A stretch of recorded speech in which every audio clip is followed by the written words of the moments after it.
Y entramos de lleno a nuestra mesa, siempre contando con sus opiniones, que puede darlas a través del hashtag, los que siguen este programa en el Twitter, Panorama RDENM. ENM es ya la marca distintiva de los hashtags de esta noche, María Cela. Panorama RDENM, que no me lo han puesto todavía, vamos a ver si se animan a ponérmelo rapidito en pantalla. Ya está. Vamos a conocer a nuestros invitados, Rosario Espinal, quien es politóloga, gracias por acompañarnos otra vez en esta mesa. Otro que también es ya parte de nuestros colaboradores habituales, bueno, los tres ya, Ernesto Selman, economista, gracias Ernesto, y Cándido Mercedes, nuestro querido amigo Cándido, sociólogo. Bien, señores, vamos a empezar con la primera mitad del año, analizando esos primeros 6 meses desde los 3 aspectos. Pueden intercambiar, no tienen que esperar que pasemos al segundo o al tercero, pero cada uno en su área. A nosotros nos interesaría saber, empezando con la política, porque el evento más importante que podemos esperar los dominicanos son las próximas elecciones, que como decía en la introducción Edwin, son bastante sui generis esta vez. Van a ser muy dolorosas, o sea, ¿cuán dolorosas o cuán traumáticas se esperan que sean estas elecciones para nuestro país o a lo mejor no? Rosario. Bueno, las elecciones aquí son bochinchosas. Así que vamos a esperar el lado bochinchoso de las elecciones, porque la política aquí es como un deporte. Entonces, bueno, pues la gente participa, habla, toma partido, va por va por aquella, etcétera. Así que pienso que hay un aspecto de bochinche en las elecciones. Ahora bien, las elecciones son una confrontación. Y el país vive, y aquí viene el lado problemático, el país vive ahora mismo una situación, digamos, generalizada de violencia, que se expresa de diversas maneras. Se expresa en violencia delincuencial, se expresa en violencia de género, se expresa en violencia política. Hemos visto en las primarias del PLD cómo hubo muertos y heridos. Entonces, esa parte es preocupante, de que en un ambiente donde hay como un estado, digamos, de violencia social, pues un proceso electoral, como es un proceso de confrontación, puede generar más violencia. Tenemos que tener en cuenta, como decían en la introducción, que en estas elecciones van a elegirse más de 4.000 4.213 puestos electivos. Desde el año 94 aquí no se hacían elecciones generales, porque a partir del 96 se dividieron presidenciales y congresionales municipales. Así que desde el 94 aquí no se tiene un proceso electoral tan complejo por la cantidad de posiciones. O sea que va a haber mucho bochinche, pero va a haber también mucho conflicto. Entonces, el desafío para la sociedad dominicana es cómo minimizar el lado de la confrontación violenta, el lado de la confrontación negativa y cómo enfatizar el lado de la confrontación positiva. Porque un proceso electoral, en términos positivos, es una oportunidad para que la sociedad aprenda política, para que la sociedad participe, para que vea las propuestas de los candidatos. Para que se escuchen debates de ideas que brillan siempre por su ausencia. Exactamente, que los candidatos dejen la arrogancia y realmente decidan participar exponiendo sus ideas. Ojalá que aquí lleguemos a un momento en que los candidatos presidenciales se reconozcan uno a otro participando en un debate, porque aquí ha predominado lo que yo llamaría un machismo político, es decir, si yo estoy en primer lugar o si yo soy presidente, yo no tengo que debatir contigo porque yo estoy por encima de ti, yo soy mejor que tú o yo conceptualizo más o lo que sea. Además me puedo perjudicar. También hay mucho miedo porque no hay tal dominio de la expresión en nuestros candidatos, vamos a estar claros. Cultura del debate, además. Exacto. Pero la confrontación se dará también dentro de las personas que están dentro de un mismo partido político. Tenemos el caso del voto preferencial, por ejemplo, que es prácticamente una carnicería dentro de los propios dirigentes de esos partidos, o ese canibalismo, que es la palabra apropiada. ¿Cómo se puede preparar a la sociedad dominicana ante ese escenario para que pueda tratar de paliar esta situación? Bueno, ¿se puede preparar? Sí. En los estudios que se han hecho, la sociedad dominicana es muy intolerante. muy intolerante. En el último estudio que hizo el Barómetro de las Américas, nosotros salimos con 49.8. ¿Intolerancias a qué? Tenemos que elevar los niveles de tolerancia política. Nosotros hemos Sí. tolerado tanto, Cándido. Vivimos tolerando. No Cándido. en el grado de conflictividad. La democracia, el valor principal es la cultura dialógica. O sea, que no dialogamos. No dialogamos, insultamos, excluimos. Yo puedo tener un 1% del electorado y usted 99%. Eso no significa que usted no discuta, porque tenemos que generar el debate de las ideas. Y la gestión del conflicto solamente se logra en la medida en que tenemos capacidad para los interlocutores interactuar y buscar la estrategia de ganar-ganar. En República Dominicana, ya ustedes vieron ayer 2 dinosaurios petrificados, dos diputados, diciendo que no había necesidad de debate. Y parecería como que la sociedad dominicana ha quedado anquilosada, petrificada en el tiempo. Peor, y hemos no es echado así. para atrás. Exacto. Entonces tenemos, en medio de esta crisis, porque hay una crisis del sistema de partidos, fíjense que no hubo democracia interna en ninguno de los partidos.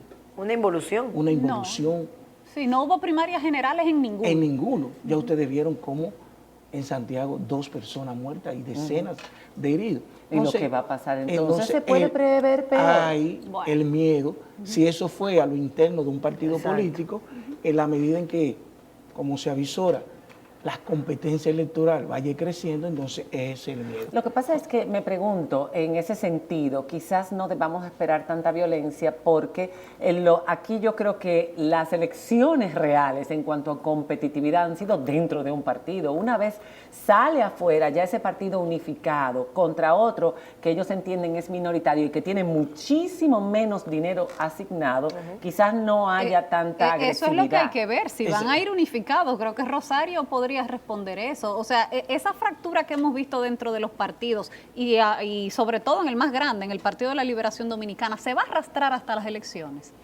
Bueno, arrastrar propiamente hasta las elecciones es difícil. El PLD tiene que llegar a cierto nivel de unificación. Lo que puede pasar en el PLD es que haya un segmento que no se sienta muy contento y se mantenga un poco al margen. No creo que se va a dar confrontación en ese sentido de la fractura, digamos, no formal de división, pero sí la tensión porque que están hay en el poder. En el PLD. Sí, pero que no creo, por ejemplo, lo que pasó en Santiago fue expresión de esa confrontación interna.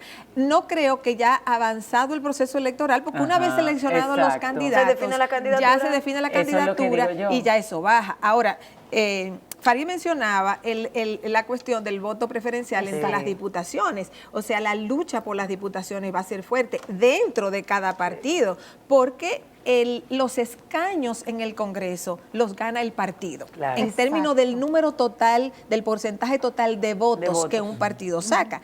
Pero luego dentro de ese partido, con el voto preferencial, hay una lucha para cada quien sacar más votos, para ver el orden en qué quedan y cuáles realmente llegan al Congreso. Y en lo económico la gente siempre piensa, bueno, año electoral, año de dispendio, año de mucho circulante. Ahí va a haber mucho hasta dinero. mayo. Y después de ahí la crujía. No, pero estamos hablando del primer semestre. La contracción total. Son 6 meses. Vamos a dividir el año en semestres.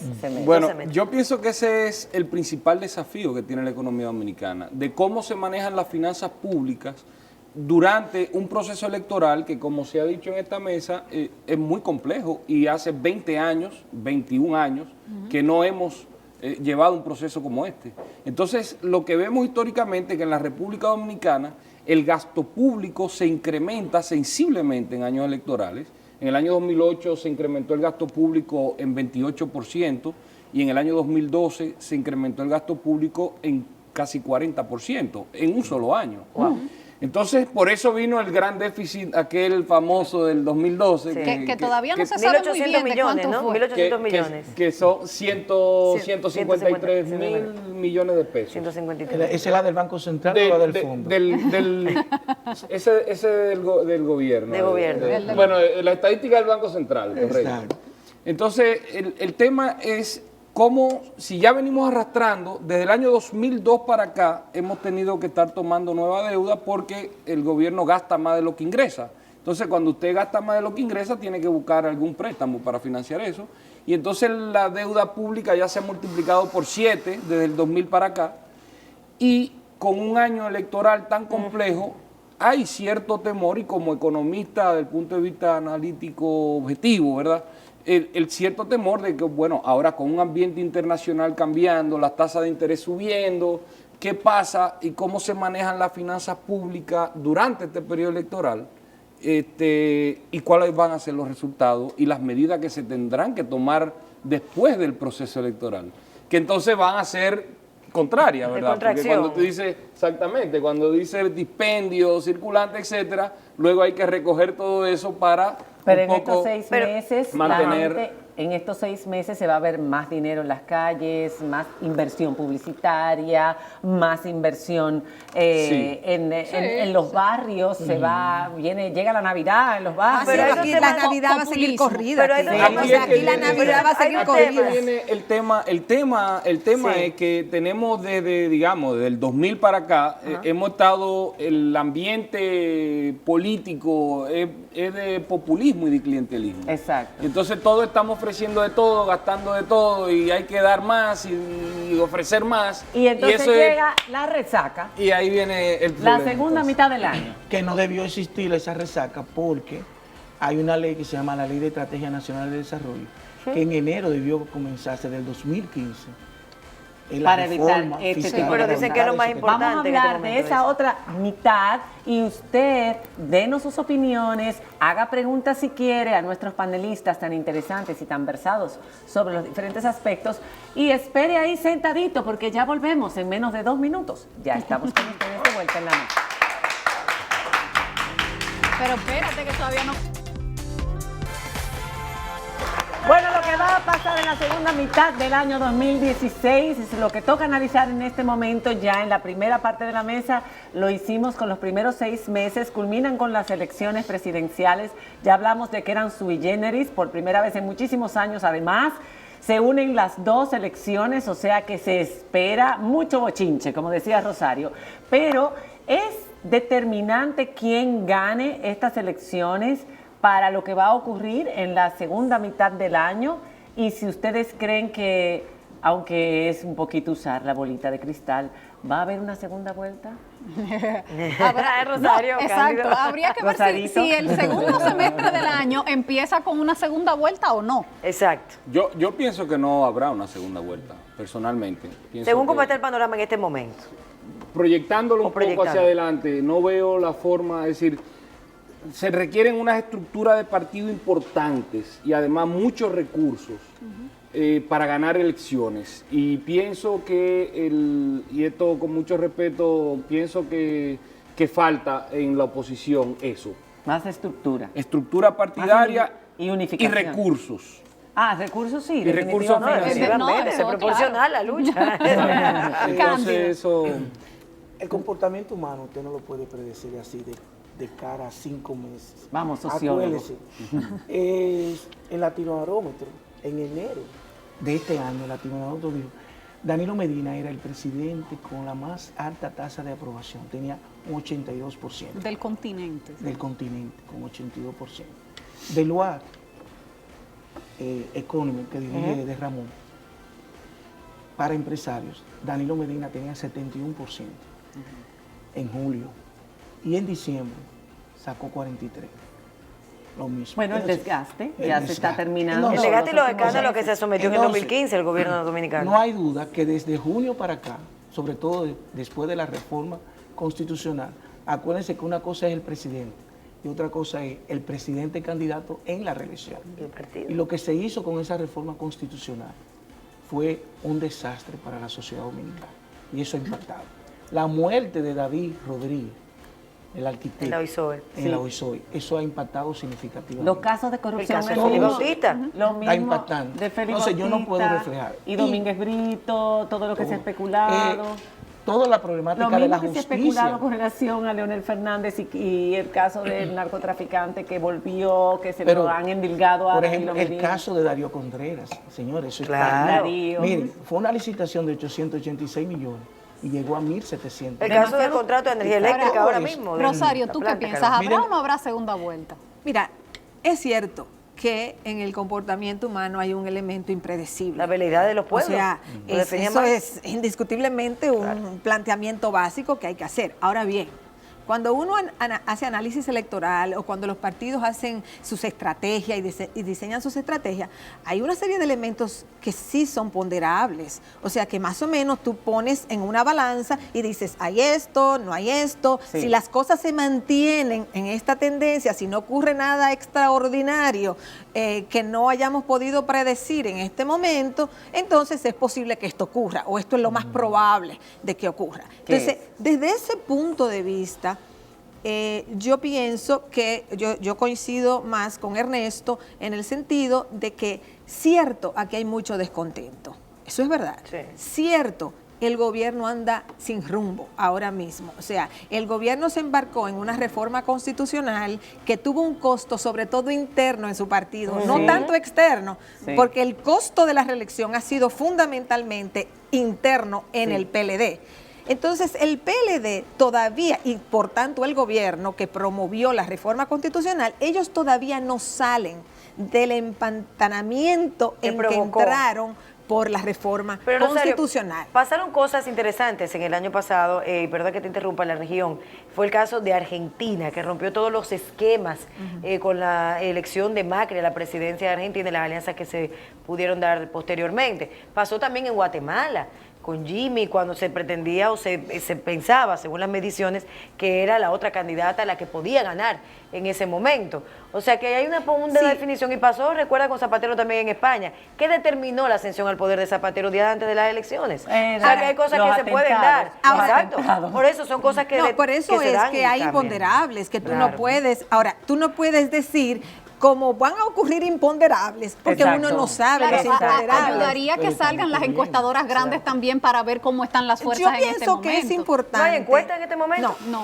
Uno de los déficits ahora mismo es que las encuestas más creíbles, que son las encuestas vinculadas con los grandes medios de comunicación, no han salido. Yo pienso que cuando esas encuestas salgan, ya vamos a tener mayor idea de por dónde andan las cosas. Sociológicamente también hay un elemento que es cuando es la primera vez que se ve ya claramente que estamos yendo hacia un sistema unipartidista.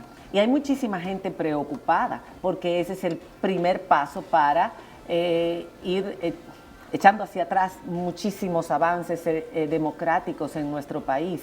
Es triste que mi generación, que yo a los 18 años fue la generación que votó en contra de Balaguer por el PRD y que le dio fuerza a la democracia, hoy día vea que es que no hay prácticamente opción, hay un solo partido. Pues no podría ser que mucha gente ahora y gente joven diga esto no puede ser, necesitamos fortalecer la oposición por el solo hecho de fortalecerla, por el futuro de la democracia. Por el contrapeso de poder.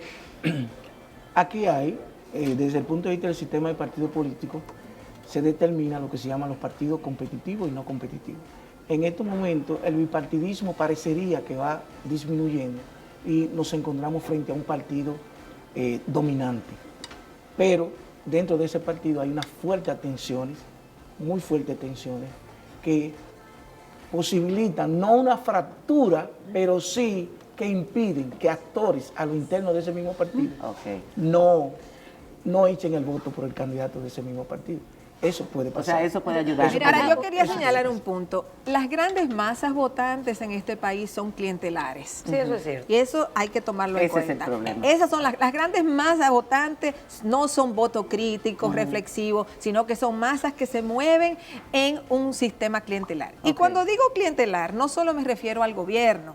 Claro, todo el que tiene un vínculo con el gobierno, sea un empleo público, sea una tarjeta solidaridad, sea un contrato con el gobierno, todo eso es clientela gubernamental. Sí. Pero en el lado opositor están los que aspiran a tener todas esas cosas, los que aspiran a tener un empleo público, los que aspiran a tener una tarjeta, los que aspiran a tener un contrato con el gobierno. Entonces, esas masas clientelares se mueven tanto en el sector oficial gobiernista, digamos, como en el sector oposicionista. El voto, digamos, más crítico aquí es una franja electoral importante, pero relativamente hablando pequeña.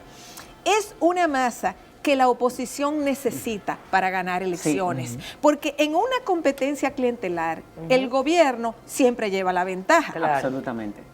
Solo en situaciones donde hay una crisis económica aguda, caso 2004, elecciones del 2004, Exacto. que había una crisis económica muy fuerte que llevó a la gente a decir, para afuera que van. Ajá, ajá. Pero si tú no tienes un contexto de Algo tan crisis fuerte, económica sí. fuerte, en una competencia clientelar, el Gana el gobierno gobierno tiende siempre. a ganar. Mira que- Y la oposición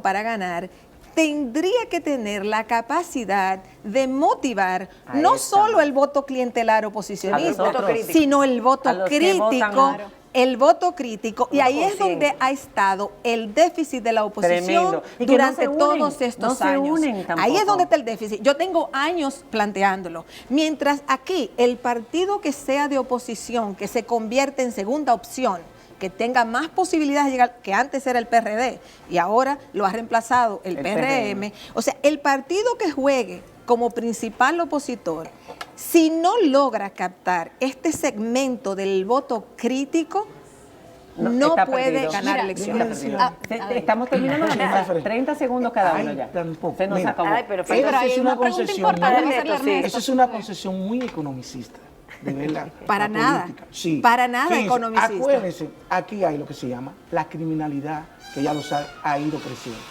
La inseguridad ciudadana ha ido creciendo y eso pesa sobre el electorado. Sí, pero ¿quién dice que Aquí, es por culpa de este escucha, partido y no ve espera, que el sí, otro va a sí. seguir igual? Miren, de cero a 10 mil pesos, el 46% gana menos Claro. de 10 mil pesos. Así es. El 81% gana menos de 20 mil La desigualdad pesos. social. La desigualdad social ha crecido Sí, en estos años. sí, sí. sí. De tal manera que el PNUD acaba de decir, República Dominicana sale en el ranking 101-180, Sí. pero cuando se reajusta con el coeficiente de Gini, disminuimos 6 puntos. Sí, pero ¿Ustedes saben cuánto está la, sí, la en desigualdad el suelo. social y territorial de la República? Enorme. 5.47. Pero en los periodos electorales se juega mucho con la ilusión de la gente. Sí. Y tú vas a tener oportunidad. No te preocupes que esta vez sí te vamos a meter. Y Siempre Mira, una hay cultura algo- política, es una cultura política clientelar, populista y es que Hay clientelar. algo importante Yo que hay no que subestimo preguntarle a la Ernesto. Antes de que se termine Antes de que la se mesa. cierre, después Ay, de las exacto. elecciones, ¿podemos esperar otra reforma Una reforma fiscal? fiscal. Ay, Dios. Miren, Ya hay aumento. Óigame bien, oigan esto, corran. Ernesto, no, el aumento. rapidito. Bueno, se está hablando de eso. Definitivamente mío. algo va a haber que Para plantearse. recuperarse. Algo va a haber que plantearse, pero no sabemos en qué término, pero hay un pacto fiscal que está pendiente según la Estrategia Nacional de Desarrollo y yo pienso que eso va a entrar O sea en que el discusión. pacto fiscal podría ser un aumento de impuestos nuevamente. No, porque no sería- necesariamente un pacto en sí. Eso es un paquetazo. Es un paquetazo. Es otro paquete, habrá pero que así ver. son las Yo creo reformas. que va a influir mucho la composición del Congreso, la posición del sector privado, Ok. de las organizaciones no gubernamentales, de cuál va a ser el esquema de lo que será un pacto fiscal real, con una ley de responsabilidad y transparencia fiscal que esté sustentando una reforma integral al Código El Tributario. usuario de este televidente no lo quiero ni mencionar, pero el otro nombre que pone al lado para que no se repita, vendrá el desguañangue económico después de las elecciones que obligue un nuevo pacto fiscal, señor Esa- Selman, ahí está la precisamente Eso es lo que está acaba de hablando. ser respondida la pregunta. Oscar, La ¿eh? magnitud del desguañangue dependerá de cuán bajito ande el gobierno. Mientras más bajito, más dinero van a tirar a la calle Claro. y más déficit van a Mire, crear. hay- Entonces yo pienso que la magnitud del desguañangue va a depender de la posición del electoral temor en que se tengan. encuentre el gobierno. Exacto. Nosotros desde Mucho CRECE deseable. estamos proyectando que el Por eso déficit mismo. fiscal será de unos 135 mil millones de Oh, pesos. Dios. Óyeme, El pero gobierno maneja- altísimo. Ramón Unos Pichardo 60.000 dice- por encima de lo que Nuestro se amigo presupuestó. Ramón Ay, Dios dice, el mío. gobierno maneja las cifras y hace rato que el 40% también está por negársele, tal vez lo recibe el 30%, no entendí. Oscar Medina García dice, no hay encuestas sin apasionamiento, el PLD gana 64-28. Esperamos en Dios que todo salga bien, dice Elvin Rodríguez, el votante dominicano es narcisista, egocéntrico o masoquista, dice Rafael Sánchez. Wow, ¿cuál de todas? Yo creo que todas. Mira, María Cela, yo creo que Clientelista tenemos que sobre volver a todo. hacer Sí, una mesa muy de corto panorama tiempo. después que Ay, salgan las encuestadoras Quiero grandes. mi ciudad, dice. Las bocinas y que Sí los salen. empleados públicos tienen que ir a todas No, las tendrán caravanas. que Por salir. favor, Ay. no. no bocina, no caravana, no obliguen a los empleados públicos a ir a todas las caravanas para que vean que son los mayoritarios, haciendo que la gente tenga que participar en esas charadas, A los muchas empleados veces sin públicos. quererlo. Eso no está bien, eso no está bien. Por favor, en estas elecciones, más consideración con la contaminación ambiental. Por favor, el ruido, necesitamos paz para poder pensar en nuestro futuro. Ayúdennos ustedes que tienen el poder, el sartén por el mango en este momento. Gracias de verdad por haber estado con nosotros. Regresamos después de la pausa con los actores y actrices de la película Mi Suegra y Yo. Charitín Goico está con nosotros, Joni Estrella, Chedi García, en fin, un grupo maravilloso. ¿Quién es que está? Bueno, son muchos más. Ya volvemos.